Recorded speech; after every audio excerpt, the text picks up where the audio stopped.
कळणारच नाही ना विषय काय आहे. विषय नाही, ह्या काय किरकोळ विषय नाही. जमत नसेल तर मी बोलत नाही. मला काय नुसतं बाहेर बातमी देण्यासाठी बोलायचं नाही. विषय जर सविस्तर कळाला, एक लक्षात घ्या, आज 17 लक्षवेधी मी दाखवलेले 3 वेळा हा आहे. विषय सभागृहात मांडलाय. त्या जर वेळेमध्ये तुम्हाला घ्यावे वेळ लागेल. नसेल आपण तर मी या पॉइंटेड प्रश्न विषयावरती बोलत विचारा. नाही. मला ही ऐकून घ्या, ऐकून घ्या आता.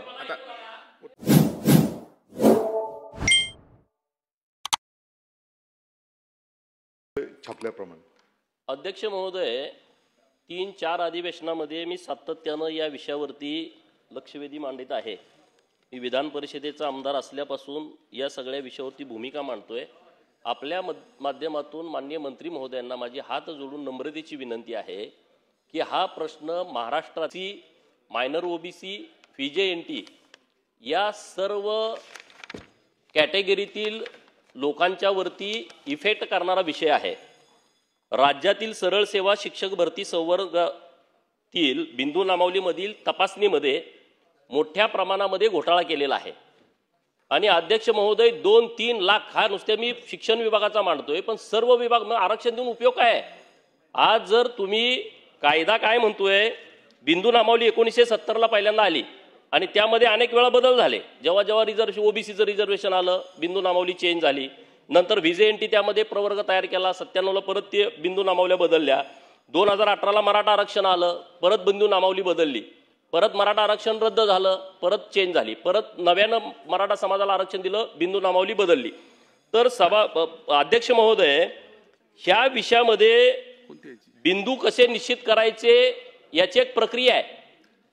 निवड सूची, निवड यादी. पडळकर साहेब, पॉइंटेड प्रश्न घ्या.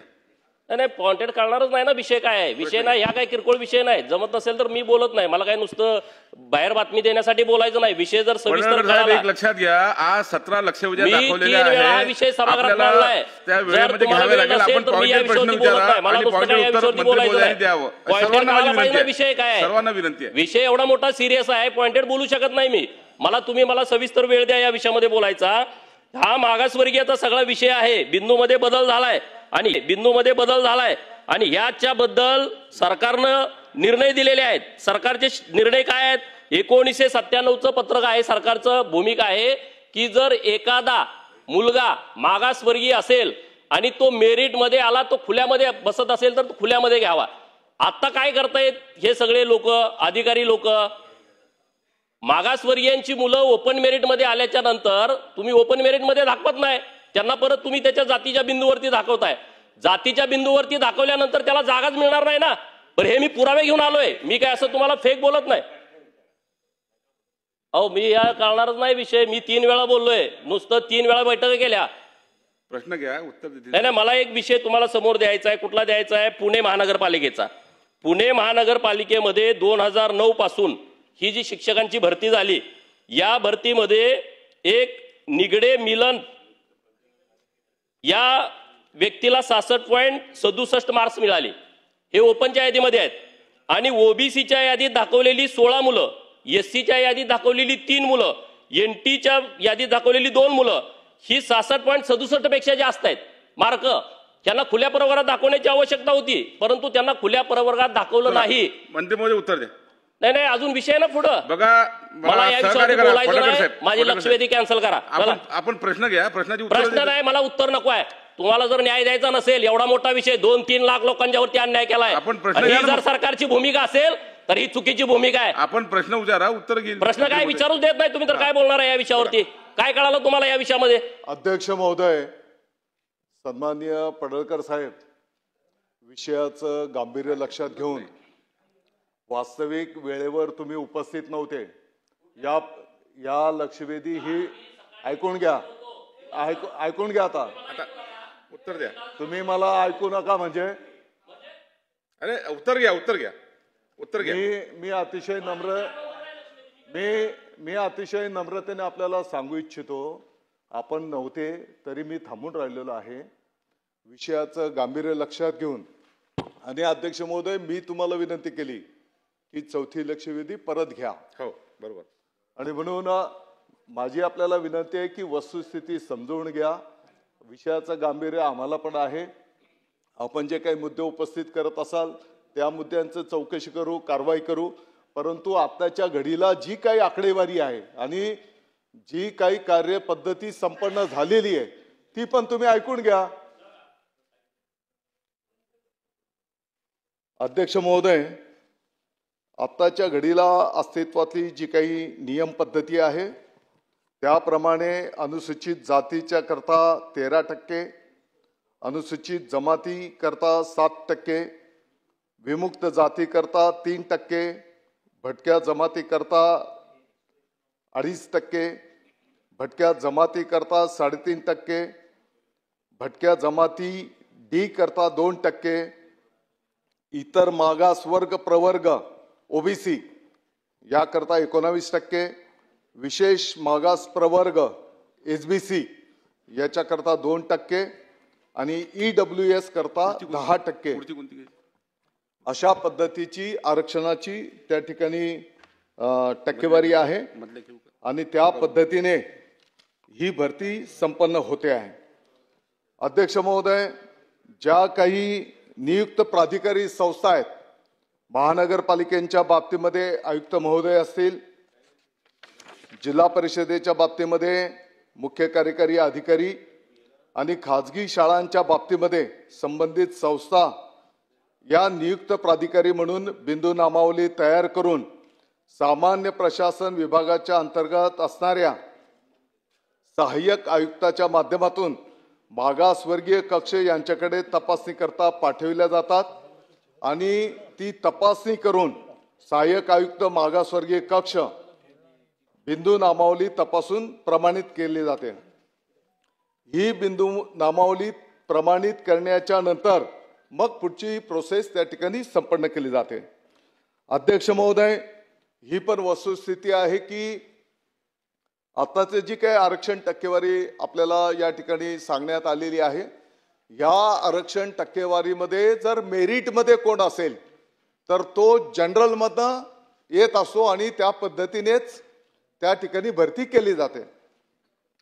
अध्यक्ष महोदय, आत्ताच्या घडीला पहिल्या टप्प्यामध्ये विभागाच्या वतीने जे काही मुलाखतीसह आणि मुलाखतीशिवाय अशी 21,839 पदांची जाहिरात प्रसिद्ध झाली.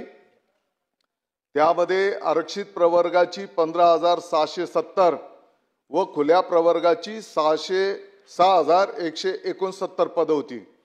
यामध्ये आरक्षित पदांवर शिफारस झालेले उमेदवार 13,026 असून खुल्या प्रवर्गावर शिफारस झालेले उमेदवार 5,008 आहे. याचा अर्थ असा आहे की कुठल्याही आरक्षित पदावर कोणावरही अन्याय झालेला नाही. उलट पक्षी विषय आहे, नीट समजून घ्या. आता तुमची जाहिरात दिली, जाहिरात टक्केवारी तुम्ही सांगितली, एससी ला किती, एसटी ला किती, ओबीसी ला किती. हा विषय माझा नाही आहे.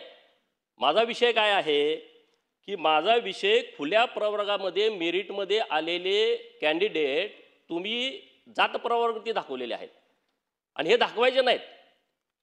2014ला वस्ती शाळेवरती शिक्षक नेमणूक केली. तुम्ही ते सरपंचांना अधिकार दिले होते, 12वीची पोरं जे मागासवर्गीय आहेत त्यांची घेऊन टाका आणि डीएड बीएड झालेली मुलगं ओपनमधली घेऊन टाका. सरसकट तुम्ही 12वीची भरून टाकली. सोलापूर जिल्ह्यामध्ये 250 मुलं NTCची ही खुल्या प्रवर्गातून आलेत. तुम्ही त्यांना NTC वरती दाखवलं. जर तुम्ही खुल्या प्रवर्गामध्ये आलेली मुलं NTC वरती दाखवली, NTच्या जागा किती 10-20 वर्ष पुढच्या निघणार नाहीत ना? हा अन्याय नाही का? आणि म्हणून 3 वेळा तुम्ही सोलापूरचं रोस्टर तपासला, 3 वेळा वेगवेगळे आकडे आले. 3 वेळा आकडे कसे काय वेगळे वेगळे येऊ शकतात? बिंदू नामावली तुमच्याकडं निवड सूची यादी आहे त्यामध्ये तुम्ही चुकीच्या पद्धतीला, म्हणून हे मला तुम्हाला पुरावे द्यायचे आहेत. एक उदाहरण मला तुम्हाला द्यायचं आहे पुणे महानगरपालिकेचं. पुणे महानगरपालिकेमध्ये 2009 खुल्या प्रवर्गाचा शेवटचा निवड झालेला कर्मचारी मी आता तुम्हाला माहिती सांगितली, परंतु गेल्या 30 वर्षामध्ये एक पण आरक्षित जागेवरचा कॅन्डिडेट अनारक्षित जागेवरती आला नाही. एवढी गुणवत्ता नाही का? म्हणजे हा फ्रॉड आहे ना. दुसरा विषय आहे सोलापूरचा. सोलापूरच्या सगळ्या विषयामध्ये आम्ही सातत्यानं भूमिका मांडली, परंतु त्याच्यावरती सरकारनं भूमिका घेतली नाही. 2-3 वेळा सांगितलं, अधिकारी तिथं दाद देत नाहीत. कारण 3 वेळा जर आपलं एक 2024चं एक शासन निर्णय आहे, जर एखाद्याची निवड सूची सापडत नसेल करण्यात आलेला नाही आणि कोणावरही अन्याय न होता बहुजन समाजावर पण अन्याय होणार नाही ही शासनाची भूमिका त्या ठिकाणी असणार आहे. अगदी थोडक्यात. विचारला होता, जी वस्ती शाळेची भरती झाली त्यामध्ये 250 मुलं ही खुल्या वर्गातून आहेत, त्यांनी विकल्प दिला. तुम्ही तो विकल्प का मान्य करत नाही याचं कारण द्या. नंबर 1, मी पुरावे घेऊन आलोय. पुणे झडपी 2019 ची जाहिरात, व्हीजेएनटी 0 जागा, व्हीजेएनटी 0 जागा. 2024 जागा गेल्या कुठं? 2025 काम करा ना, मंत्री महोदय एक बैठक आयोजित करा हे सगळे त्यांच्यासोबत. मुख्यमंत्री महोदयांच्याकडे बैठक घ्या. ऐका ऐका, नाही नाही बघा, नाही मिटेल. एकदा एक बैठक घेऊन हा विषय संपवा. हा विषय अत्यंत सिरियस आहे. माननीय मुख्यमंत्री महोदय अध्यक्ष महोदय, मी आपल्या समोर जी काही आकडेवारी ठेवलेली आहे त्या आकडेवारीवरून असं दिसतंय की आत्ताच्या घडीला अस्तित्वातलं जे काही आरक्षण आहे, जिथपर्यंत शालेय शिक्षण विभागाचा विषय आहे, यामध्ये कोणत्याही प्रवर्गावर अन्याय झालेला नाही. आणि म्हणून त्यांच्याकडे जे काही पुरावे असतील ते पुरावे दिल्याच्या नंतर त्या संदर्भातले चौकशी त्या ठिकाणी केली जाईल. उत्तर ऐका ना गोपीजी, त्या ठिकाणी त्याची चौकशी केली जाईल आणि पाहिजे तर त्यांच्या उपस्थितीत ती चौकशी करायला लावू. चला पुढे जाऊया.